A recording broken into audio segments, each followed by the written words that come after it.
Jadi orang itu jangan fanatik buta.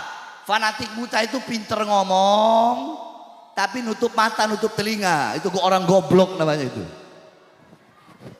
Jadi kalau salah ya tetap salah. Tetap salah, walaupun kawan, walaupun sejalan. Kalau dia salah ya salah. Salah ya kita lawan. Nggak adil ya kita sikat. Kurang ajar ya kita sikat. Betul? Betul? Nah, saudara-saudara sekalian, kenapa saya sampaikan ini? Saya sampaikan ini karena saya perhatikan dari dulu sampai sekarang itu, ya para pejabat-pejabat itu yang pakai dasi itu, mereka para pejabat-pejabat, ya mau calon presiden kek, mau gubernur kek, mau dewan kek, mau wali kota kek, mau bupati kek, mau apa lagi di bawahnya, camat, lurah, kepala desa, mereka kebanyakan para pejabat butuh sama rakyat kalau ada maunya doang. Betul. Kayak pemilu ini nih. Itu para capres, partai-partai pendukungnya, terus tim suksesnya mendadak jadi santri, pakai peci, pakai sarung. Betul. Biasanya kalau pidato nggak bawa ayat Quran, ini bawa ayat Quran walaupun salah-salah. Betul. Betul. Banyak nggak yang begitu? Ada lagi jadi bintang iklan wudhu. Ya perempuan, ya istri-istri mereka mendadak mak banteng pakai jilbab mak banteng.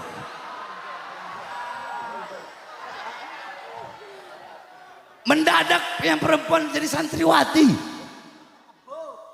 Datang ke masjid, betul. Datang ke majelis taklim, betul. Butuh sama ustadz, butuh sama kiai, butuh sama habaib. Mereka ini pejabat-pejabat biadab ini yang suka ingkar janji sama rakyat, ya, yang suka berikan janji palsu. Saya berjanji kalau saya jadi presiden, kalau saya jadi dewan, saya jadi gubernur, saya tidak bakal makan gaji saya. Hei biadab, hei pendusta, hei pembohong. Iya, gaji presiden berapa sih? 40 juta, 60 juta. Gaji kalian berapa? Paling cuma 40-60 juta. Memang tidak kalian makan, tapi ratusan triliun uang rakyat, uang bangsa. Kalian makan itu uang rakyat dan uang masyarakat, saudara. Betul. Jangan kalian jangan mentang-mentang punya pangkat, punya jabatan. Oh, saya jenderal, saya panglima TNI, oh saya kapolri, oh saya presiden, oh saya menteri. Gak ada urusan. Hei, jangan bangga dengan pangkat kalian, jangan bangga dengan jabatan kalian, karena pangkat dan jabatan kalian dari kami rakyat. Saya tanya, jawab yang keras, masyarakat Banjarnegara. Jawab, saya tanya, mereka punya uang hasil dari mana? Dari mana? Baju mereka dari siapa? Kendaraan mereka dari siapa? Rumah dinas mereka dari siapa? Senjata mereka dari siapa? Dari keringat rakyat, dari darah rakyat. Maka kalian jangan macam-macam sama rakyat, jangan semena-mena sama rakyat, mentang-mentang punya pangkat, punya jabatan. Hei, ingat para pejabat-pejabat biadab, di atas kalian ada kami, rakyat Indonesia, saudara-saudara. Allahu Akbar. Presiden bisa presiden, tapi di atas presiden ada di atas presiden ada Makanya kalau saya itu lebih memilih jadi pelayan rakyat daripada pelayan presiden. Sebab banyak Ustadz Kiai Habib jadi pelayan presiden. Banyak gak? Banyak gak? Udah gak usah munafik-munafikan, ngomong aja banyak gitu. Jangankan pelayan presiden, jadi pelayan wali kota aja banyak di Cilegon. Betul? Betul? Iya, saya lihat. Tapi wali kota Cilegon ini subhanallah Pak Heldi luar biasa. Kakak saya, abang saya, mudah-mudahan panjang umur. Itu wali kota akhirat saya manggilnya, wali kota akhirat. Makanya saya doakan Pak Heldi itu jadi gubernur insya Allah. Nah, sampai mana tadi saya?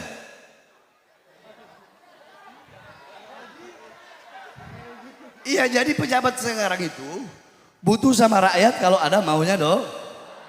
Suka ngasih janji palsu sama rakyat, betul? Ada yang masuk gorong-gorong. Ada nggak? Keluar gorong-gorong jadi presiden. Masuk pasar, keluar pasar jadi presiden. Mukanya polos, otaknya iblis. Banyak gak? Banyak gak? Saya berjanji memakmurkan rakyat, mensejahterakan rakyat. Hei, rakyat mana yang makmur? Rakyat mana yang sejahtera? Yang makmur bukan rakyat, yang sejahtera bukan rakyat. Saya tanya, pengangguran makin banyak, betul? Pengangguran makin banyak, betul? Minyak naik, betul? BBM naik, betul? Yang susah tambah susah, nelayan susah, petani susah, pedagang kecil susah. Yang makmur investor-investor asing, yang makmur perusahaan-perusahaan Cina, perusahaan-perusahaan asing.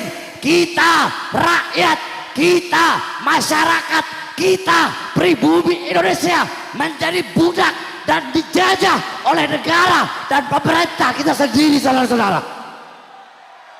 Saya tanya, kezaliman seperti ini lawan atau biarkan? Masyarakat Cilegon lawan atau biarkan? Lawan atau biarkan? Lawan atau biarkan?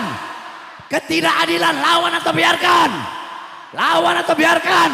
Siap hancur demi Islam, siap binasa demi Indonesia, siap mati demi merah putih, demi NKRI. Allahu Akbar. Indonesia merdeka, merdeka. Makanya jangan heran kenapa saya 11 kali keluar masuk penjara. Karena saya mewakili suara rakyat. Suara saya suara kebenaran. Suara saya suara keadilan. Suara-suara kebenaran yang saya sampaikan akan menjadi mimpi buruk bagi para pengkhianat-pengkhianat bangsa, saudara-saudara. Suara-suara kebenaran, suara-suara keadilan yang saya sampaikan akan selalu terngiang dalam kuping-kuping koruptor, penjahat, biadab, bangsat, para mereka anjing-anjing yang merampok harta rakyat bangsa di Indonesia, saudara-saudara. Makanya saya dipenjara berkali-kali. Bahkan kalian tahu, saya baru bebas siang bebas. Saya jalani hukuman 2 tahun. Siang bebas, malamnya saya ceramah. Ceramah saya bela rakyat waktu Covid waktu itu. Besoknya saya langsung ditahan lagi.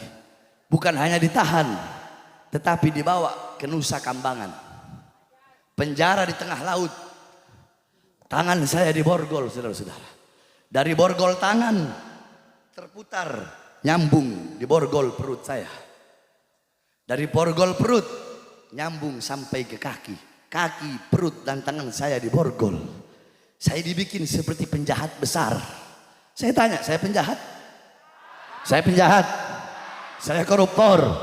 Saya bajingan? Saya biadab? Saya maling uang rakyat? Saya merugikan negara? Saya pembunuh? Tapi kenapa saya ditangkap, saya ditahan, saya dipenjara, berkali-kali dicoba untuk dibunuh? Kenapa? Saudara-saudara, satu contoh. Saya ceramah yang membuat saya ditahan lagi dan ke Nusa Kambangan adalah isi ceramah yang bunyinya seperti ini. Itu ceramah dibilang provokasi. Ceramah itu dibilang meresahkan masyarakat. Mau tahu apa isi ceramahnya? Mau tahu? Saya bilang, hei presiden, hei pejabat, hei aparat. Di musim corona ini, masyarakat kalian kurung dalam rumah, PSBB waktu itu. Kalian kurung dalam rumah, tapi tidak kalian berikan kebutuhan hidupnya. Kalian mau bikin hidup rakyat atau bikin mati rakyat?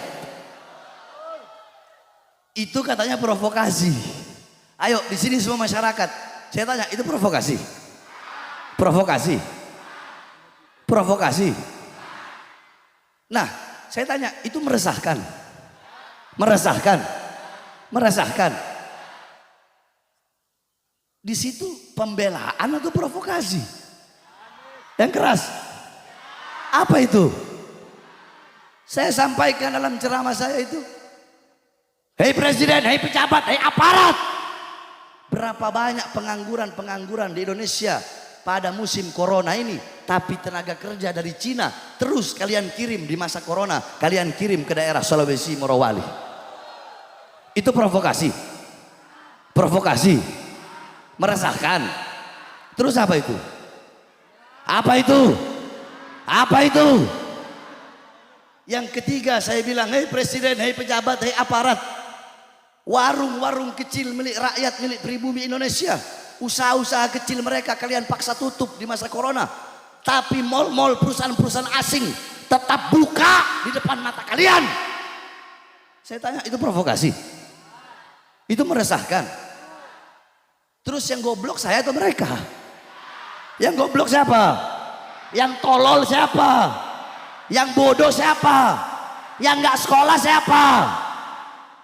Seperti itu kok dibilang meresahkan. Saya tanya, kalian merasa terwakili nggak dengan ceramah tadi? Dengan 3 tadi? Terwakili nggak? Yang jujur jawab. Tapi memang meresahkan sih. Tapi bukan meresahkan rakyat. Saya tanya, meresahkan nggak? Terus meresahkan siapa, Bib? Saya kan pernah bilang, ingat nggak? Selalu kata-kata saya, lidah Habib Bahar kayak alkohol. Saya tanya, kulit kalau nggak ada luka kena alkohol dingin nggak? Dingin nggak? Adem nggak? Ayem nggak? Tapi kalau kulit ada luka kena alkohol sakit nggak?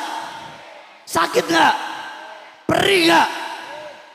Pejabat kalau baik, adil, hatinya bagus, kelakuannya bagus, saya mau ngomong apa aja dia adem, dia dingin, nggak ada apa-apa, betul.